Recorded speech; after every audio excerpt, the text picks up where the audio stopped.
God willing, today we will be reading from Surah 49, verse 26.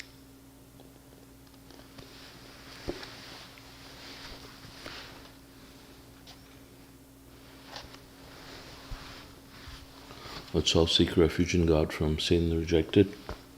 Auzubillahi minash shaitanir rajeem. Bismillahir Rahmanir Rahim.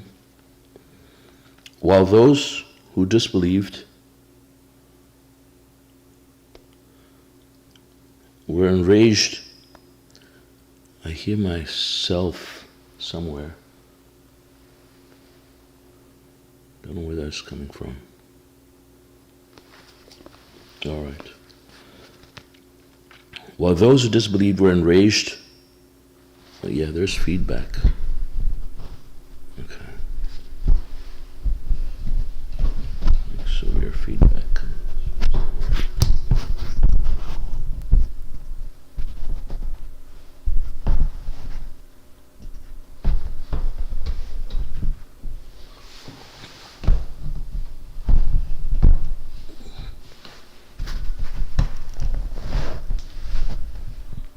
Not sure where it's coming from. Oh, I know where it's coming from. Okay. So, right, okay. So, while those who disbelieved were enraged and their hearts were filled with the pride of the days of ignorance, God blessed his messenger and the believers with peace, full contentment, and directed them to uphold the word of righteousness. This is what they well deserved. God is fully aware of all things. God has fulfilled his messenger's truthful vision. You will enter the sacred masjid, God willing, perfectly secure, and you will cut your hair or shorten it as you fulfill the pilgrimage rituals there. You will not have any fear. Since he knew what you did not know, he has coupled this with an immediate victory. So we see that God blesses the believers with peaceful contentment as compared to ego and arrogance and pride. While the disbelievers, may feel proud over their strength and feel arrogant. Arrogant they are obviously because they're fighting God. But for the believers, He filled their hearts with peaceful contentment and directed them to be righteous. The believers uphold the word of righteousness, and this is, God says, what they well deserved. Obviously, it's a blessing from God if you are able to be righteous and you're able to uphold God's commandments. And God fulfilled the messenger's truthful vision. So the messenger here that is being talked about is Muhammad, who was, in Medina at the time, and then, God showed him in his dream that, he was going to be victorious and he was going to go back, and God made it true, and God allowed him to go to the sacred masjid and cut his hair or shorten it as he fulfilled his pilgrimage rituals, because obviously that in itself was a great victory for him, because him and the believers were not allowed and they were in danger, but God allowed them to be victorious, and God allowed them to be fearless and be able to go there and perform the pilgrimage rituals. Subtitle: The Great Prophecy, verse 28. He's the one who sent his messenger with the guidance and the religion of truth to make it prevail over all other religions. God suffices as a witness. And the footnote for this verse says, this important prophecy informs us that submission will inevitably dominate the whole world. This, together with verses 9:33, 41:53, and 61:9, leave no doubt that God's mathematical miracle of the Quran will play a major role in this prophecy. Solid Quranic mathematical evidence points to God's messenger of the covenant as fulfilling this prophecy. See Appendices 2 and 26 for the evidence and specific details. So these verses, as the footnote says, leave no doubt that the Quran's mathematical code will play a major role in this prophecy, that submission will inevitably dominate the whole world. So submitters are currently in the minority in this world, and submission is not a religion that is famous or well known among the people right now, but this is a prophecy that God has mentioned in the Quran, that very soon, based on the Quran's mathematical code, it will inevitably dominate. And you can tell from the pace at which the other religions are dying out, and how people are leaving those religions and becoming atheists, that already the rate at which people are embracing the Quran is increasing over people who are looking at other scriptures, right? And so as the information becomes more and more clear, you will see that submission will skyrocket once the mathematical miracles gains some more prominence in the very near future. And we see that solid Quranic mathematical evidence, as it says, points out to God's messenger of the covenant as fulfilling this prophecy. So God's messenger of the covenant, is fulfilling this prophecy by discovering the Quran's mathematical code, and with Appendix 2 and 26. And so we already know that how far the religion has come, and how people are now aware of submission as a religion, and it's not so difficult for people to come across submission and see the details as it used to be. In the last 20 years, things have changed significantly, and so this is God's prophecy that is fulfilling itself. So God will now continue, and God says God suffices as a witness. So God is a witness. God has already seen it. So it's only a matter of time. Verse 29, qualities of the believers. Muhammad, the messenger of God, and those with him are harsh and stern against the disbelievers, but kind and compassionate amongst themselves. You see them bowing and prostrating as they see God's blessings and approval. Their marks are on their faces because of prostrating. This is the same example as in the Torah. Their example in the gospel is like the plants that grow taller and stronger and please the farmers. He thus enrages the disbelievers. God promises those among them who believe and need a righteous life, forgiveness, and a great recompense. And so this verse talks about the qualities of the believers, and it's truly a quality of a believer to have this trait, because if you're not a believer, you're going to tend to be apathetic and not care about people's stand towards or against God. And so you're not going to be able to distinguish the right from wrong, and the truthful from the liars. The people that are the worst creatures from the people who are the best creatures. And you're going to be the same to all of them because you just don't care. You're apathetic, right? But if you're someone who is truly a person of God and who really, embraces submission from the heart, you understand, the evilness of the people. You understand, for example, that God says that who are more evil than those who fabricate lies about God, right? And who are, more astray than those, who argue against God's revelations and as if, they never heard them. And so when you acknowledge these things as a believer, naturally you will feel love and care and kindness and compassion towards those who have dedicated their lives to serving God and who love God, and put God first and foremost in their lives. And you will have a lot of respect for that, right? And at the same time, you will, be extremely averse and abhor disbelief and disobedience of God, and you will obviously not appreciate people who are constantly scheming and promoting lies against God. So naturally, your love and hate will be for God. Because you're a person who loves God. You will love the people that God loves, and you will hate the people that God hates. And hate the people that God tells us to hate, and love those whom God tells us to love. Right? And so, I mean, that's not even something that you have to like fake or engineer. I mean, that's going to happen naturally.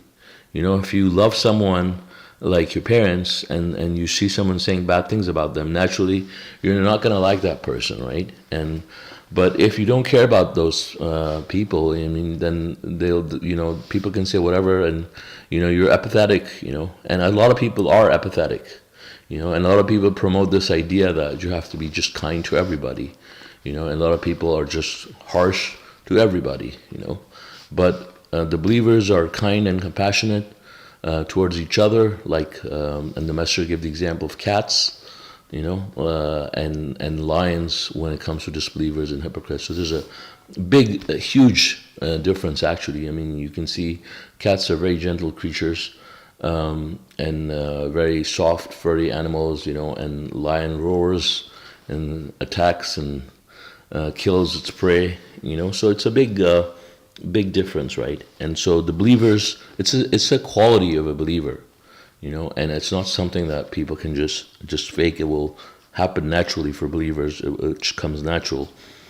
And God says that you see them bowing and prostrating as they see God's blessings and approval, and their marks are on their faces now because of prostrating. Now, it may appear that it's talking about like a physical mark, but the marks of the believers are, the happiness that radiates on their faces.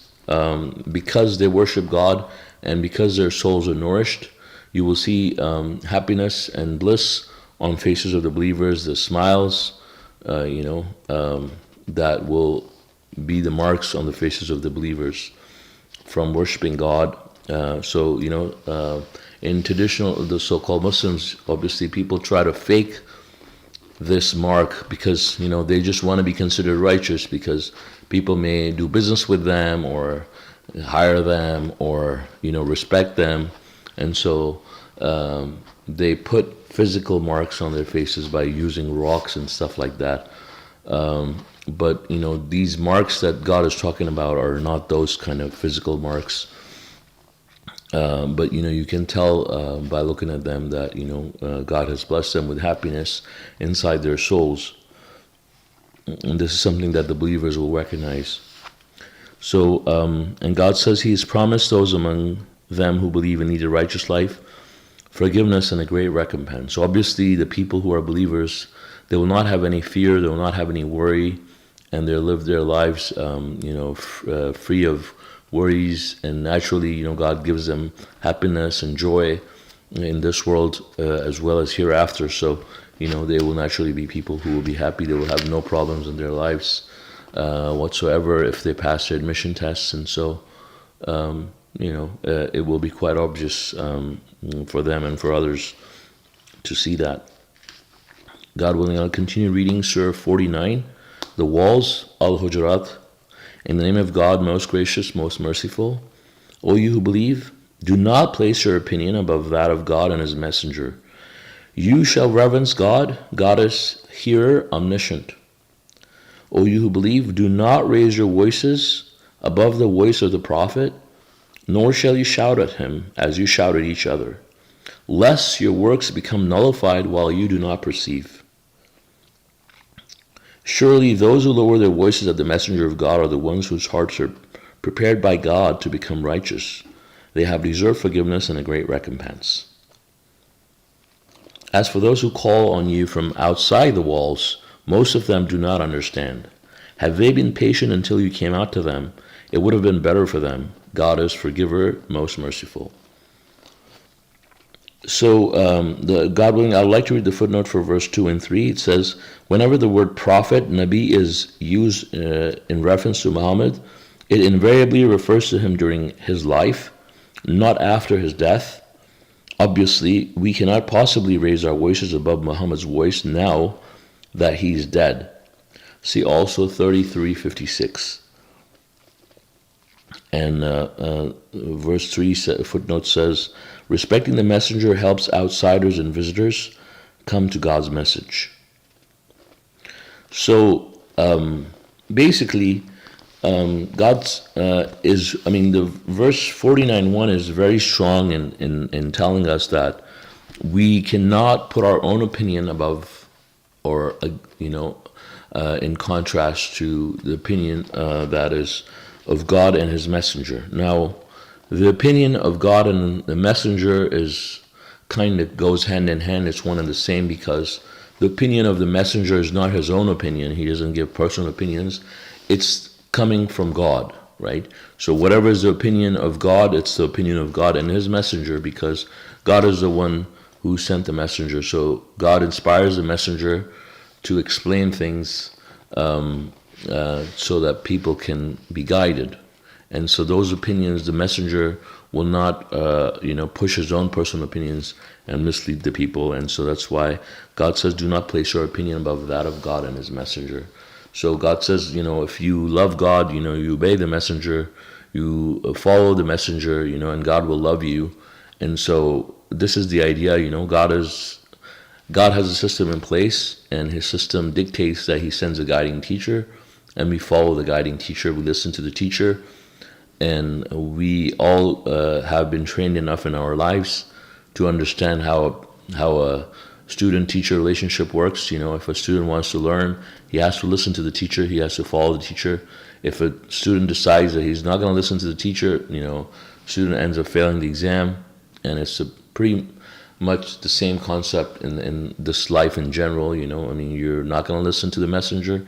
You're going to be misguided. You're going to be misled. You're going to end up in hell and fail your test, needless to say. So God has put that in place, and at the same time, the believers are required to show some respect to the messenger. And obviously, respect does not mean that you give them reverence to the point of worshiping them, but it means that you treat them with respect. Someone who is worth listening, like someone who you consider respectful, right? And that's something that is important, because it helps other people, come to the message. If you have a messenger among you, and someone comes and see you disrespecting the messenger, they're not going to get be like, what kind of messenger is that? Nobody even respects or listens to him. And they'll be discouraged, and they'll be like, well, probably this person's not even a messenger. Otherwise, people will be respecting him, and they might also lose respect for him as well, So for that matter, and people are required to have respect, to show some respect for the messenger of God, so that it will help other people, come to religion.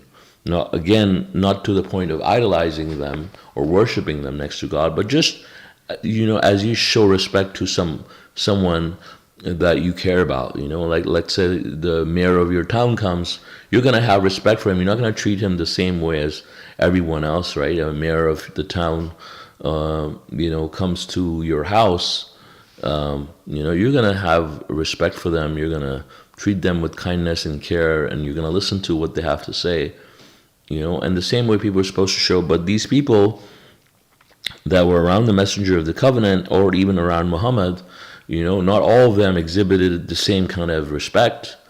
We have documented evidence, from the messenger of the covenant, how people were disrespecting him. And there was even an argument when someone gave a sermon about respecting the messenger and mentioned these verses. And those people obviously are astray now, that were opposing. In fact, the person who was advocating respecting the messenger is also astray, but which is a funny story, in itself, but ironic.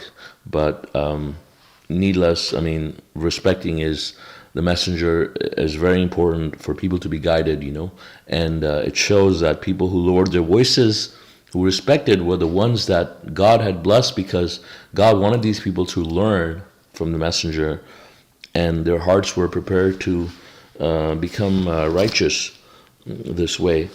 And these were the people that, God says he will grant them forgiveness and great recompense. So we shouldn't feel bad, for example, when people say that, oh, you're idolizing the messenger by listening to him, right? I mean, that's our job, to listen to the messenger, to respect the messenger, to follow the messenger. If you want to be guided, it's just a simple formula. And so sadly, people who are not able to grasp this simple concept, end up hurting their souls and going astray. So God says in verse 4, as for those who call on you from outside the walls, most of them do not understand. Had they been patient until you came out to them, it would have been better for them. Now, imagine, yelling and shouting at someone, shows a great sign of disrespect, right? I mean, if you really care about someone, you're not going to be shouting at them, hey, come here, with their name, calling them, hey, come here, I'm waiting. You're going to kindly be patient and with respect and wait until the person's done with whatever they're doing and they come out to you, right? So that showed these people had no care and respect, and it exposed them this way, right? And so when we see people disrespecting the opinions of the messenger, also now obviously the messenger is not with us, and so they can't physically respect him, but obviously not listening to the messenger's opinions and calling it his own personal opinions shows that they have little respect for what the messenger has brought. So God will now continue reading verse 6. Investigate rumors before believing them. O you who believe, if a wicked person brings any news to you, you shall first investigate, lest you commit injustice towards some people out of ignorance, then become sorry and remorseful for what you have done. And know that God's messenger has come in your midst. Had he listened to you in many things, you would have made things difficult for yourselves. But God made you love faith and adorned it in your hearts, and he made you abhor disbelief, wickedness, and disobedience. These are the guided ones. And so God is ordering us to investigate rumors before believing them, right? And though this is very important in today's society where, you have access to, electronic messaging and social media websites, and, things can be spread all over the world pretty quickly, right? Anywhere, and people can spread misinformation. Now, so people can spread a lot of rumors, and usually, those rumors could be, scheming of people to, tarnish the reputation or to, accomplish a certain goal, to get a certain outcome. And so that's why it's important that you don't just fall for anything that a wicked person tells you. Obviously, you should not blindly trust a wicked person, and you have to investigate. It's a commandment. Obviously, it says investigate rumors before believing them, right? So if you don't care about the rumor, someone says, hey, so-and-so did so-and-so or something, right? And you don't care about it. You don't care if they did or not, or you choose not to believe, you don't need to investigate, right? But if you want to believe it, don't just believe it because someone said it. If you want to believe it, then make sure what you're believing in is truthful.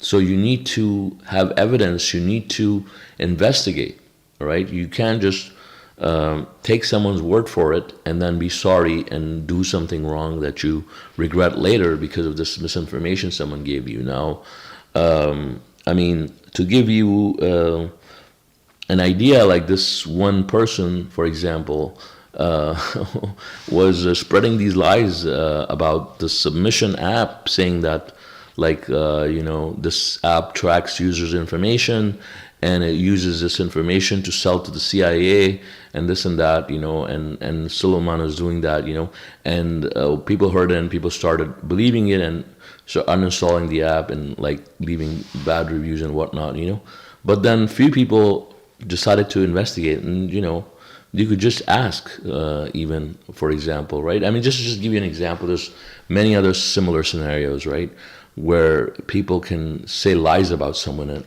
and you end up believing, without investigating. So obviously, these things are done with an ill intention and a purpose, to get a certain outcome. This person who was spreading these rumors had built his own app, basically, which was like misguided with like false translation and misleading meanings, and so he just wanted to put down, write this app, and so he had spread this, and he was pretty successful in penetrating it among everybody who was using the app, promoting this idea, and so creating doubt among people and whatnot, So this is just to help you better understand what sort of scenarios can happen.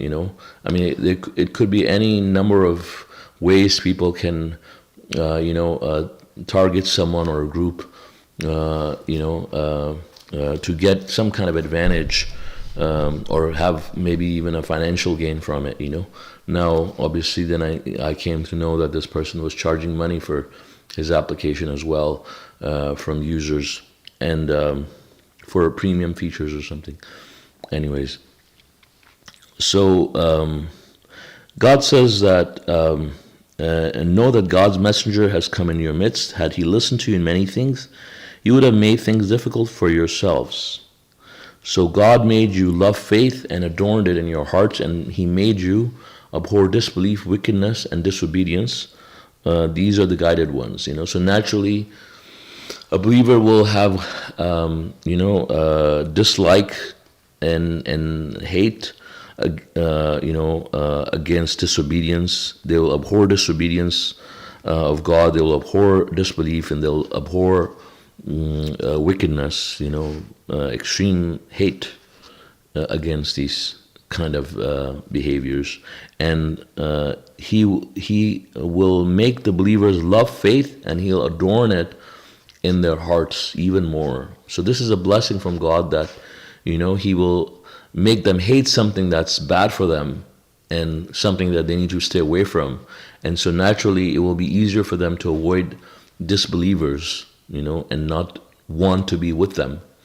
And in the same way for the believers, he'll make them love faith and love all these things, and naturally they will be attracted more towards these things, obviously, which is a blessing, because that's what we need for our growth and our redemption in the hereafter.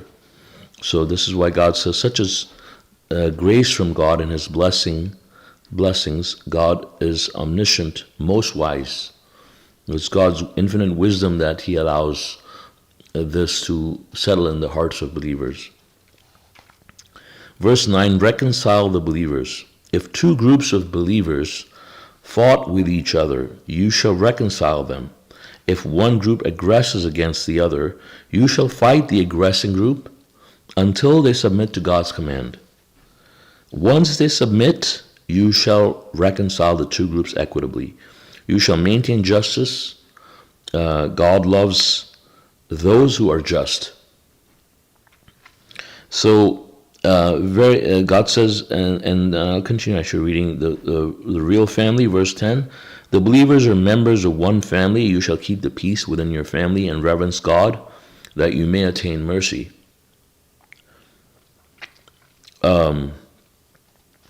So first of all, God says reconcile the believers, right? And so these verses have to be taken, read very carefully. I mean, these do not talk about reconcile believers with hypocrites or reconcile believers with disbelievers, but it's talking about reconcile the believers. So if Satan ever tries to drive a wedge among the believers, you should try to reconcile them. Now, also, reconciliation has a process, right? Even though both the groups are believers, reconciliation doesn't happen like, one person's attacking the other and doing some kind of injustice, and then you say, no, both of you are wrong, and both of you do this, and, try to put down both of them. or try to encourage both of them. Oh, you're also right, and you're also right.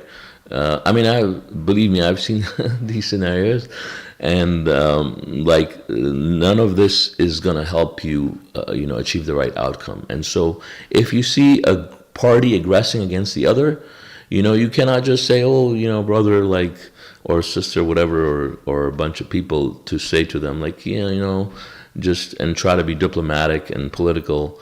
No, God says you have to fight the aggressing group, because if one group is aggressing, they're not going to listen to, you just being nice to them. You fight and you had the believers who are on the right side, they're being attacked. You have to support them, right? And so this is also, this might look to some people that, say they're compounding the problem because there's a fight, and now you also go and fight and make the fight bigger. But no, this actually balances the situation, because one person's being aggressed upon, and if you stand up for this person or group of people, right? This will discourage the other person, because now he has to fight 10 people, let's say, instead of 2 people, right? So before it was 2 against 2, now it's 2 against 10, and the person who's aggressing now has to stop. He has no other choice, right? And so once that happens, then once this person stops and submits, and so once they fix the situation by stopping and not aggressing and submitting, then you try to reconcile them. Like one person can be punching another person. Just to give you an extreme example, you can say, no, come here, just hug, for example, right? He's just been punching the guy. So you have to first mitigate this situation by fighting against the person who's aggressing, and once the other person stops, then you reconcile the group. It's a very systematic process, and you can see God's wisdom in this, and how it works, and it's a very step-by-step process, right? And obviously God is the most wise, and if you think this is not a right approach, obviously you're placing your opinion above that of God and His messenger. As we're reading, so this is God's recommendation on how to resolve conflicts among believers. And it is very important to do that also, because also the believers cannot be apathetic in a situation like that. We'll see 2 groups of believers fight, and then they just sit on the fence and just watch them fight, right? That's not even good too. They have to be righteous, and they have to help the one who is on the right side and stop the other person from being aggressive. And so and why? Because God says the believers are members of one family, and you have to keep the peace within your family. The believers are the real family, and God says that because it is real, because these are the people that will be together in paradise for eternity, right? And so the disbelievers, you could be friends, family members, spouses, whatnot, parents, children. But, the thing is, in the hereafter, they will be enemies of one another and disown one another. And some people will be in heaven, some people will be in hell. But the believers of the true family, they're those who will be with God, who will be with each other, and will support each other, and we'll look out for each other, help each other. And so those are the real family. And so God is saying that we have to keep the peace within the family. Also, God will continue. Verse 11 says, believers set the example. O you who believe, no people shall ridicule other people, for they may be better than they. Nor shall any women ridicule other women, for they may be better than they. Nor shall you mock one another or make fun of your names. Evil indeed is a reversion to wickedness after attaining faith. Anyone who does not repent after this, these are the transgressors. So, mashallah, these are heavy verses, each one of them, and so God says believers have to set the example, we have to set a good example for everybody else. And so God says believers shall not ridicule other people. They should not belittle other people and laugh at their expense, for a little bit of a pleasure or ego boost. I mean, or for whatever reason, you may think that the other person likes it, and you're doing it. But God says don't do it, right? And so you don't do it. You try not to do it. And if you do end up doing it, you repent to God. So God says, "They shall not ridicule other people, nor shall any women ridicule any other women, and nor shall you mock one another or make fun of your names." I mean, these things can sometimes appear very tempting, right? But God says it's evil. And God says, "Evil indeed is a reversion to wickedness after attaining faith." So, people can say, "No, but this person doesn't mind." Well, okay, but you have to set the example for other people. I mean, you may be doing it to someone who doesn't mind, right? But what about the example you're setting for the third or the fourth person who's watching, right? Or your children, for example, right? They may go and do it to their friends or other people, right? You're not setting a very good example by doing that, even if you think it's okay with this other person, right?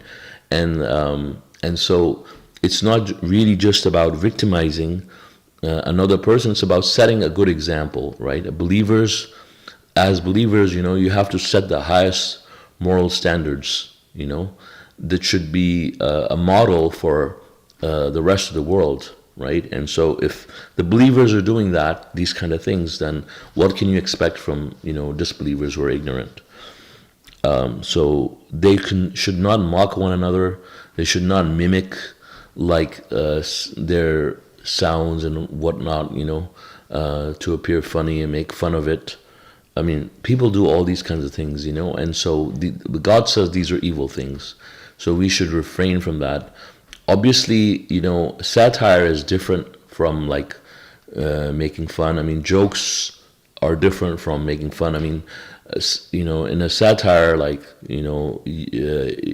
you can send a message, like a funny joke, for example, about a political joke or something like that, or a religious concept that you're trying to convey.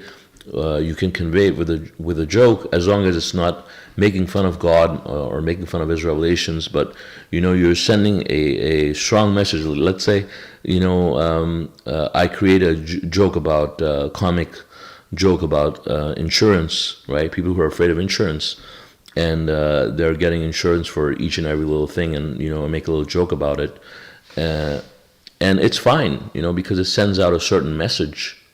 Right, it shows to people. It's a good way, a good medium to show that this is something that's wrong, that's happening. Right, it's a good way to spread awareness, to spread your message across.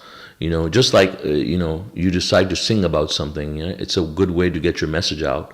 It's the same thing. But just making fun of somebody's nose or somebody's head or somebody's voice or something like that, obviously that has no meaning. Right, and you're just making fun of the person, belittling the person, like there's something wrong with them, like their hair or something like that, right? And so people should not do that. Then verse 12 says, "Suspicion is sinful. O you who believe, you shall avoid any suspicion, for even a little bit of suspicion is sinful. You shall not spy on one another, nor shall you backbite one another. This is as abominable as eating the flesh of your dead brother. You certainly abhor this. You shall observe God. God is Redeemer, most merciful."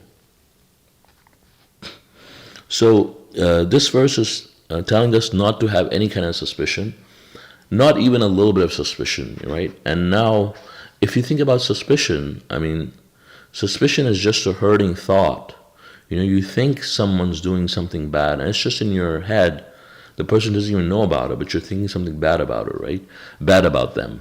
Right? Now, imagine, I mean, compare that to saying something rude to a person, like saying, "Hey, you're a liar," or saying something derogatory to the person, right, about their character or their physical appearance or anything, right?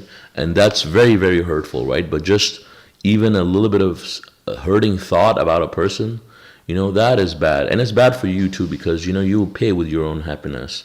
You will not be happy when you have such thoughts about other people.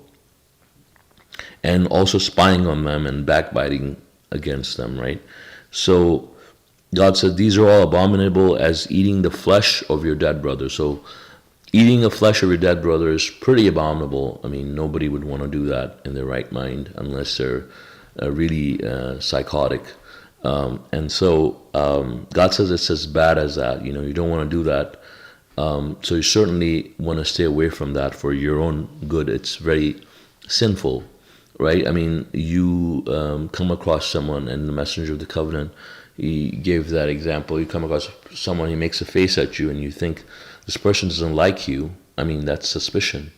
It's a sin. You just committed a sin, right? And you might think, oh, I mean, wow, like, how is that a sin? Like, I think someone doesn't like me because I saw them make a face at me.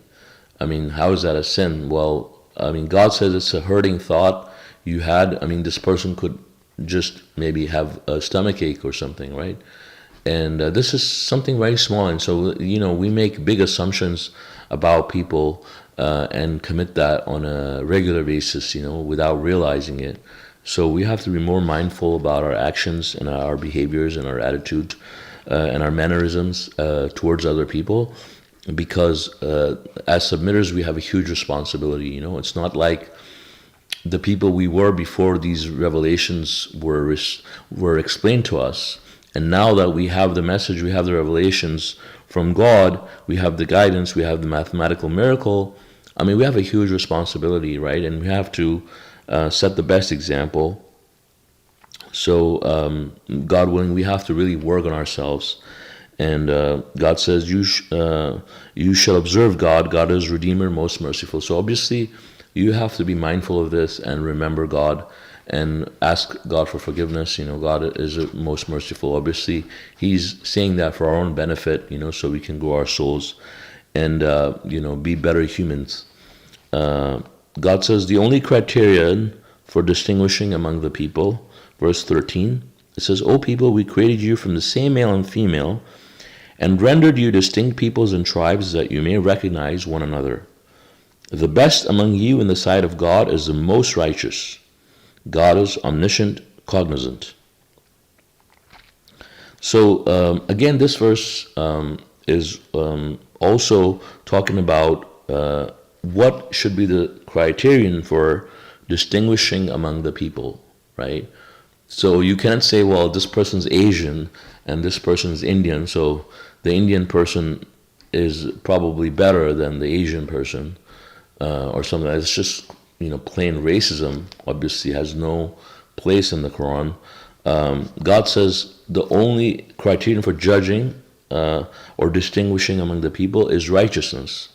So a person cannot be righteous based on their color or based on their race. You know, they cannot be superior or better than anybody else. It is based on their righteousness. If a person's more righteous than the other, I mean, they're better, right?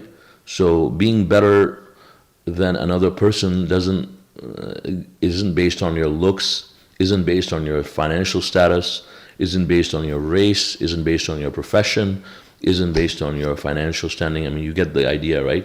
It's just based on your righteousness. In the hereafter, we will be judged only based on our righteousness, right? So that's the definitive defining factor for people's ranks. You're more righteous, you'll get a higher rank. And so God is allowing us to, you know, clear our understanding and our perspective, the way we look at people and we class them. You know, we shouldn't do that. We shouldn't be like ignorant people and judge people based on these factors. We have to judge them based on their righteousness. And God says that the best among you in the sight of God, the best among you in the sight of God is the most righteous. And that's it. Muslim versus Mu'min. The Arabs said, we are Mu'mins, believers. Say you have not believed. What you should say is, we are Muslims, submitters, until belief is established in your hearts. If you obey God and His messenger, He will not put any of your works to waste. God is forgiver, most merciful.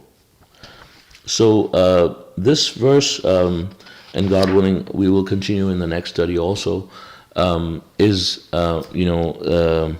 The Arabs, who are hypocrites, who are the worst in hypocrisy, God says, said, "We are mu'mins, believers." So with their own mouths, they are exalting themselves and they're telling other people how righteous they are, And this is like, to me, this is like the first sign of a hypocrite, where someone has to, with their own words, introduce themselves as a sincere, righteous person. I'm so righteous, I'm so sincere,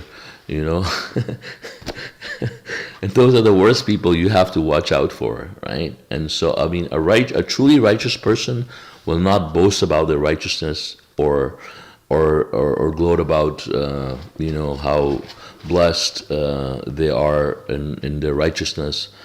It will show with your actions. It will show itself. So you don't have to tell people with your words, and you're not even the best judge of your own self, right? So how can you say that, right? It's like, you telling, you go for job interviews different, you talk about your qualifications, right? But it's not the same when it comes to God, and it's not the same with your ranking. I mean, it's something for God to decide, and it's something that will portray itself. And so a person who starts doing that, it, from the get-go, like, shows that they're trying to prove that they're righteous to other people. And so, like, you would think to yourself, like, if you're a truly righteous person and a believer, like, why do you feel the need to identify yourself in front of others that you're a believer? Because it just becomes show off, right? I'm such a sincere believer. Like, if you look at the history of people, especially the hypocrites that were around the time of the messenger, who were exposed later on, I mean, this is a common trait that you will come across, people trying to portray themselves as so righteous, and are like the worst people, and they're deceiving other people, right? So they're deceiving people with their words, because that's all they have. All they have to deceive people is their words, right? And so they'll deceive them by their words. They'll deceive them by their actions too, as show off, right? But you will eventually you'll catch up with that, right? That they're not sincere, and they will be exposed. But as submitters, God says that we should not do that, and we should identify ourselves. What we should say is we are submitters until belief is established in our hearts. I mean, inshallah, we will be all believers, right? Hopefully, we don't know, but God places a certainty, and God knows who the real believers are. As far as we're concerned, we should just be submitters. We should just be humble, and we should just be hopeful to God that He will forgive our sins on the day of judgment, and He will admit us with the believers, right? If you see messengers like Abraham and all the servants of God, they were very humble people. I mean, they were really high-ranking believers in front of God, but they were very humble in the way that they saw themselves, and that is the reality, really. I mean, even if you're the best believer on earth, right? I mean, it's awesome for you, right? But still, I mean, if you look at yourself collectively, I mean, you have sinned, you have come here, you have committed a lot of sins, and you're here, as a prisoner, you're trying to better yourself so you can be redeemed back to God's kingdom. You're in a lot of trouble. And so trying to put yourself and paint yourself this pretty picture it's only going to mislead you further, right? So, inshallah, we should follow what God says. And He says if you obey God as messenger, He will not put any of your works to waste. So if you are a believer, I mean, it's not like you say I'm not a believer or something, you just say I'm a submitter. But if you're a believer, good. By saying you're a submitter, you did not just bring yourself lower or anything like that. God knows what you've done.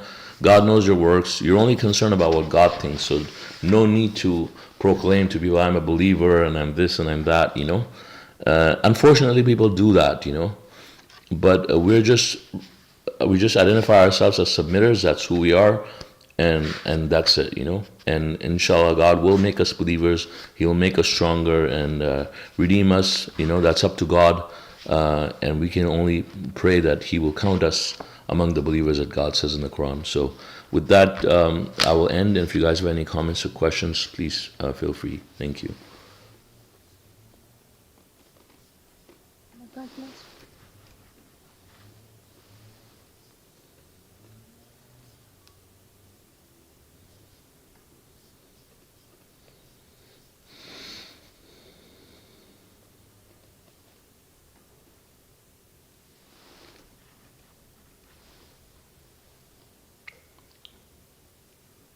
MashaAllah, brother. Thank you. Thank you. You mentioned the example of cats and dogs from Rashid Khalifa's perspective. No, cats and lions. Oh, cats. Sorry, cats and lions. My bad. Yeah. I kind of missed that part. Can we repeat that part? Yeah, I was just saying that the messenger of the covenant described the believers. He said they're like pussycats with each other and like lions with the disbelievers and the hypocrites. Okay. Yeah, Okay. yeah. Thank you. Yeah, welcome.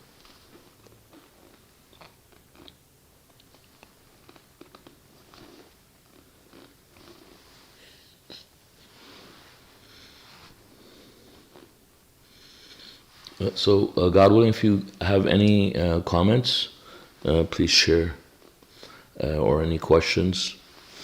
Um,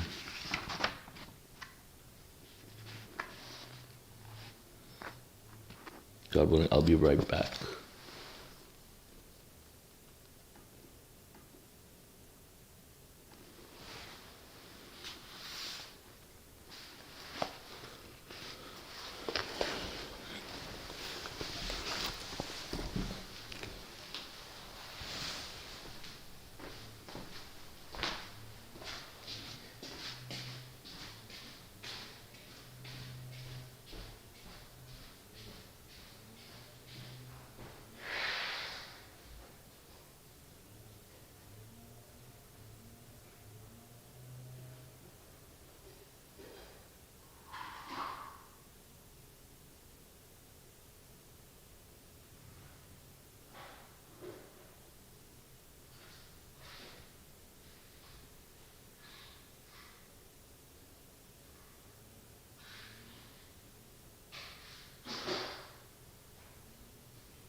Okay, I guess we have no other comments or questions. Um, Anybody has any off-topic questions, maybe?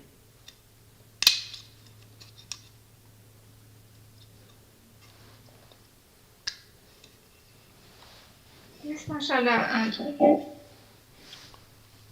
hear? Yes, I can hear you.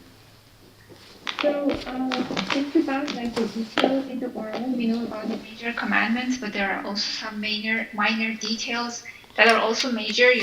These are like the ideas, like you mentioned, ridiculing someone, and some, and if you're truthful, mashallah, don't make sure that even if you're, committing a sin unknowingly, because as a new submitter, you don't, even if, even if you're a experienced submitter, still there is a lot going on in the Quran that you don't, a person might not know, a submitter might not know. But God makes sure, subhanallah, that somebody reminds you, and then you go and read the Quran. And I just want to emphasize here that if somebody is reminding you of something you're doing wrong as a new submitter, you need to actually consider that and know that it's God loving you and sending you a message. So don't be, don't take it personal, or don't think that somebody is like, because it's a very, it's something, a reaction that could happen. Instead, just be appreciative of God reminding you. Even when, when you're trying to read verses of the Quran that repeated, recited like prayers that they are in the Quran, and you might not be pronouncing them right. And when somebody hears that, they remind you, and then you go and correct, so that it's not that there are some mathematical codes behind at least the two of them that I know, like Rabbi A'udhu bika min hamazat shayatin wa a'udhu bika rabbi an yahdurun. So when somebody reminds you that like this is the right way to pronounce, so that you get the mathematical benefit of that, like it's an actual combination, or if you're not doing a like following one of the details that might be minor to you but major to God Almighty. So you need to be appreciative that somebody is reminding you, because that somebody is just a mouthpiece, somebody that God is using to remind you that this is what you're not doing right, and God loves us, so He reminds us, and we actually feel the presence of God by sending a messenger, somebody to you to remind you that this is not right. By messenger, I don't mean like messenger. I mean just a reminder to you that you're not doing this right. So as a new submitter, we should be, even as an old submitter, we should be very appreciative of somebody reminding you of these details in the Quran. Inshallah. Yeah, exactly. I mean, God says the reminders benefit the believers. So believers, take heed. The thing is, people, when they have, egos, the ego doesn't want to accept. Ego will get hurt, or ego will get defensive. But the messenger talks about, pointing the finger at yourself. So, yeah, so, I mean, that's killing our egos. Yes, mashallah.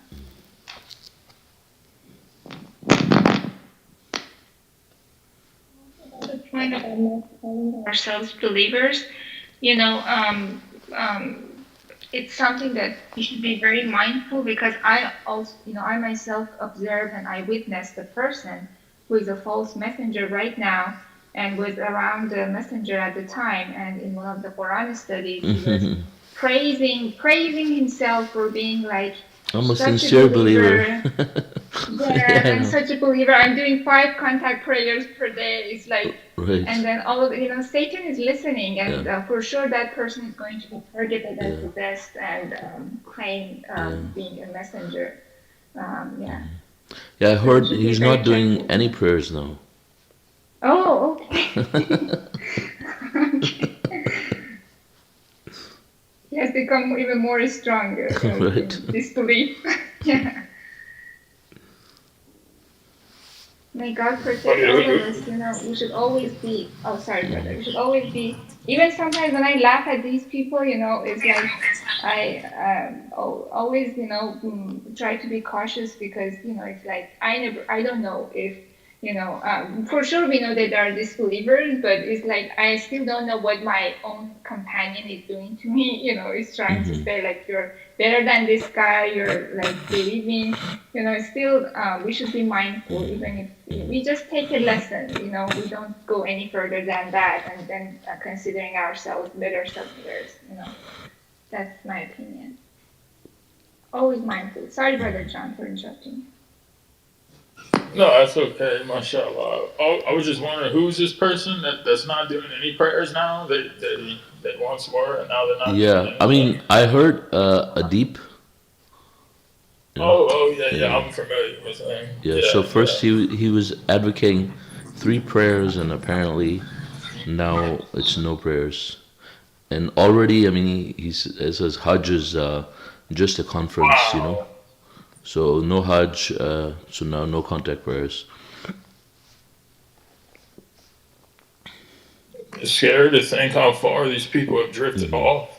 Like they once had the message, and just how far they've gone. Doesn't he advocate like killing babies or abortion too? Yeah, also abortion and other things. Yeah. I was actually referring to Yeah, another mashallah. I like person. what you said about. Oh, you're also referring to a different person. Yeah, I was referring to the KE, and he Uh-huh. identified as KE, Khosrow Imami, and Okay. now right now he is a false messenger. Uh-huh. Yes. Yeah, I mean, it's ironic because all these people are saying the same thing. You know, he's saying it, this guy is saying it, another woman is saying it. They will say, I'm a sincere believer, you know, and this and that. And, you know, they're not just saying they're sincere believer, but they're also saying, like, how righteous they are. Like, they did this and they did that, you know. So they're trying to convince and deceive people by that, you know. And I mean, not necessarily all of them will do it, but you know, when you start people doing that, there's some motive behind it. Like even if and normally if you come across someone, you know, like this happens to me a lot when I deal with people not submitters, but you know, just people in general, like you know, in other places like Pakistan and stuff, you know. And someone starts telling me, oh, how righteous they are and how God fearing they are, I just like start panicking at that point. Because that's the kind of person who will cheat you very shortly, you know. So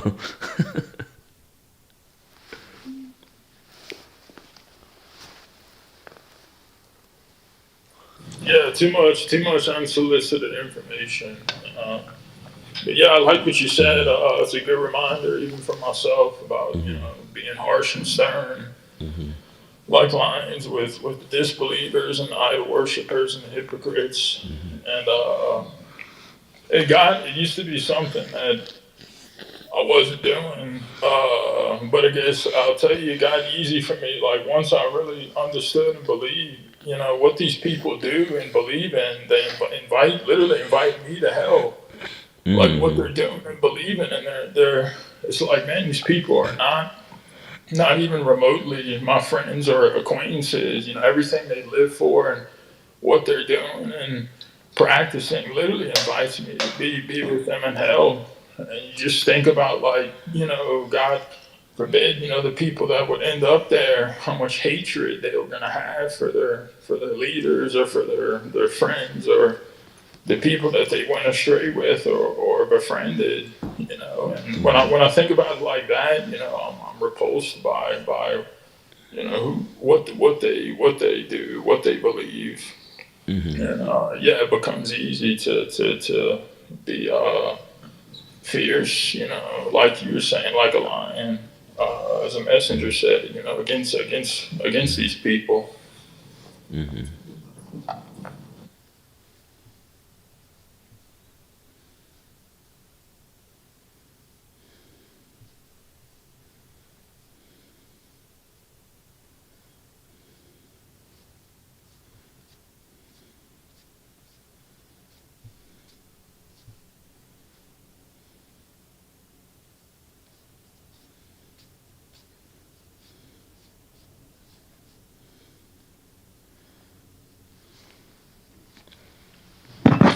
But I also wanted to say at the same time, you invite, people to the message, even if, you might have a family member or a relative or someone, that could be idol worshiping, you know. I believe in giving them the message, but, at the same time, I like to place, a certain degree of some type of barrier between me and them, as a form of protection. So you and seek refuge in God constantly.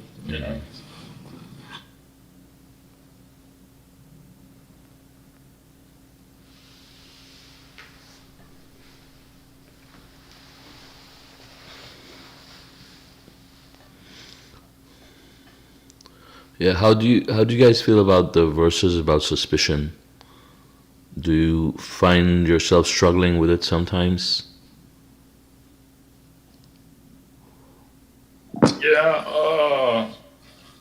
I'm glad you brought that up. Yeah, I was wondering, like, what if? How do you know?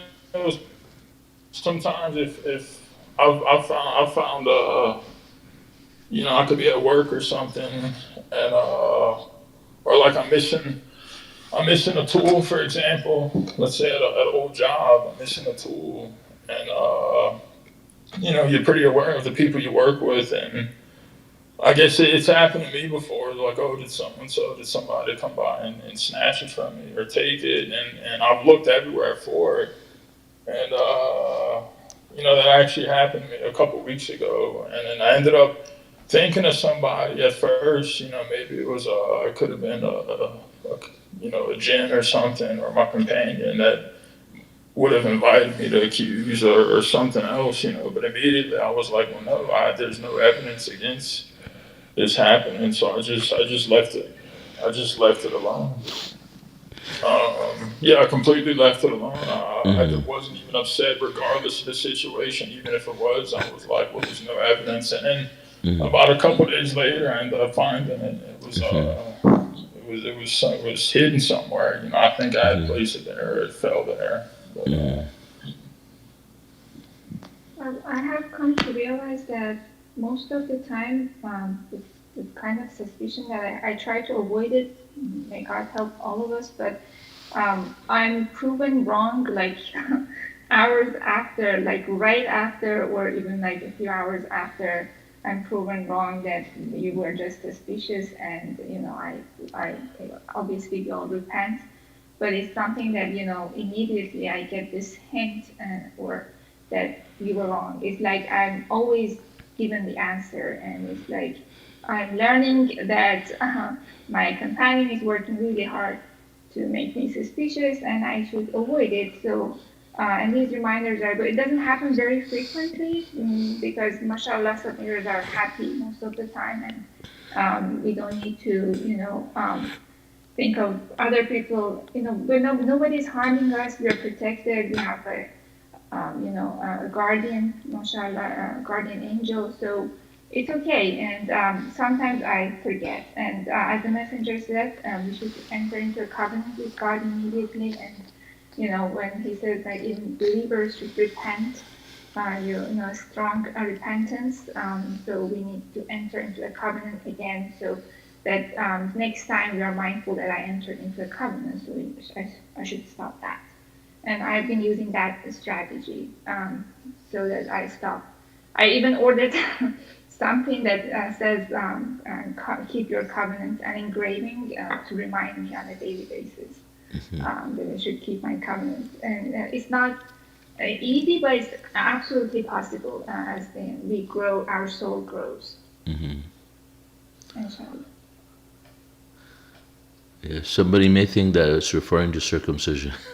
Just kidding. What's referring to circumcision? No, I'm saying this normally when someone talks about the covenant. This is what pops. No. I just meant a promise with God. Yeah, no, of course. Yeah, I'm just joking. Yeah. Mashallah, it's a good topic that I'm also giving a war in my brain with those ideas on other people's lifestyles and other people's personal opinions or opinions, let's say, like everyone has opinion. But I think I actually don't know about those companions. Like, what's going on, I don't know yet. Inshallah, I can know. Like, when you say companions, should I think the jinns? Yeah, there's a jinn companion inside you. It's like the exact replica of you, but a descendant of Satan. That has no idea that there is only one God, and you are trying to teach him. Inshallah. Is it just one companion or more? There is one in you, is trapped in you. Yeah. But then, inshallah, when you are redeemed, inshallah, that companion will be free to, roam around and see a lot more evidence to believe, inshallah. Yeah. You didn't know about this, brother? I was not really searching this. Yeah, I didn't know it. If you read inside the introduction of the Quran, it talks about the jinns and the humans. So I think this would be helpful for you to understand. Inshallah. Inshallah. Yeah. Because You're missing you a know, lot, brother. So go immediately and read that. You're missing a lot. yeah, Yeah, that's it's true. not just you. There is one companion Yeah. It inside you. says, whenever a human being is born, a jinn is born and is assigned to the new human. We learn from the Quran that jinns are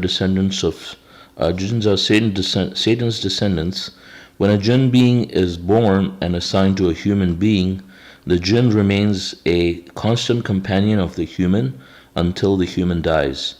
The jinn is then freed and lives on for a few centuries. Both humans and jinns are required to worship God alone. So basically, you have a constant argument going on in your head between right and wrong, like you see, in the movies, the cartoons and stuff. Yeah. So it's like basically it's like a similar thing, but your jinn is basically assigned to you as one of those creatures who sided with Satan. They were classified as jinns. So a jinn is assigned to you to push Satan's point of view in your mind. Wow. So Oh yeah. yeah, so you're supposed I to convince your jinn to be a submitter with you. Well, or he will try to convince you to be with him. Oh, that's the war in my brain then. I was thinking Yes. like, why I'm thinking that much? Like whenever I watch something or like whenever I see action in front of me, like my brain was giving this war, and I was thinking like it's just about my heart. Maybe I have like a problem and it will pass or something like that. But now this makes sense. Yeah, I should subhanAllah. teach him why. Yeah, alhamdulillah. Okay, inshallah. SubhanAllah, how amazing this is that there is one other, creature that is like in you. The messenger said that they even have a share in your happiness or sadness, or they have your skills, they have your name, they have and they know a lot about you. And the thing is, every time you feel scared or you might feel scared or worried, it's them, let me say, them promoting that is like because they have no idea that they haven't been given the point. In Surah 7, verse 172, God tells us that we were all gathered, the souls were gathered, and God told us, who is your Lord? And we all said, La ilaha illallah, there is only one God. And but these guys, the jinns inside us have no idea. They were not in that gathering, and they just think that, Satan is the God with the small g. And so they have no idea. So it's obviously they're trying to make you believe that by, giving you fear, make all of us, by giving us fear and sadness and stuff like that. But if we always remind ourselves that these guys, the jinns or the companions, have no idea how wonderful our Lord is, the Lord of the seven universes. If we remind ourselves that we know, we instinctively know, but the companion doesn't know, that helps a lot. In the case of suspicion, it helped me a lot. That if I'm suspicious, it's that creature inside me that's making me feel like that. It's all right. I don't need to be suspicious. God is protecting me, mashallah. MashaAllah. Yeah, God willing, I'll read a little bit more from the introduction. It says, Satan, father of all the jinns. It says, putting the jinns and the humans to the test, stipulated that Satan shall reproduce whenever a human being is born. As mentioned above, every time a human being is born, a jinn being is born to serve as a constant companion of the human person. Every human being is subjected to the incessant persuasions, means non-stop persuasions, of Satan's representative, who lives in the same body from birth to death. Satan's representative tries to convince the human companion of Satan's point of view that God alone is not enough. On the day of judgment, the jinn companion serves as a witness against the human counterpart. Many jinn companions are converted to God's point of view by the human companions. So God willing, you can read the Wrestling is direction, but you know about the feud in the high society, though, right? Yeah, I Right, know so that. the And jinns. also, I kind of heard this Jinn companion, but I was not real like, like I was dealing with other stuff. Like I should read Quran and Right. like I should be really, like my priority was kind of like just read Quran and learn the commandments very well and follow the commandments. I was not, yeah, I kind of missed that one. MashaAllah. I mean, it helps us understand a lot about the jinns and the way, these have been explained to us and clarified. MashaAllah, and the messenger said in one of the Quran studies, every time we read the Quran, the jinn is listening. So the more we read, the more it understands the jinn, he or she understands that who is the Lord, who is actually doing everything, and it helps greatly helps with helps us tame this jinn actually, inshallah. Inshallah.